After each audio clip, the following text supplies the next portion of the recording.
అలాగే మానవాళిలో పాపం ఉంది, ప్రతి మనిషిలో పాపం ఉంది. బైబిలే చెప్పింది, నీతిమంతుడు లేడు, ఒక్కడు లేడు, అందరూ పాపులని బైబిల్ చెప్పింది. అయితే అందరికీ మందు ఇచ్చారు దేవుడు. ఆ మందే యేసు రక్తం.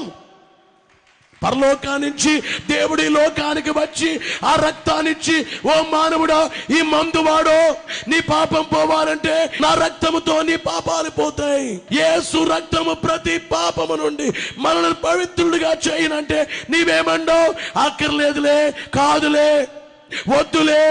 యేసు ప్రభు అమెరికా దేవుళ్ళే, ఇంగ్లాండ్ వాళ్ళు దేవుళ్ళే, తక్కువ కులాల దేవుళ్ళే, మన కాదులే, అక్కర్లేదులే, ఇవన్నీ వేసి వాయిదాలేసి నిన్ను ఇదే తీర్పులు అడుగుతారు. నీకు పాపముంది, నా రక్తం ఉంది, ఎందుకు వాడలేదు? వెళ్ళు నరకానికి.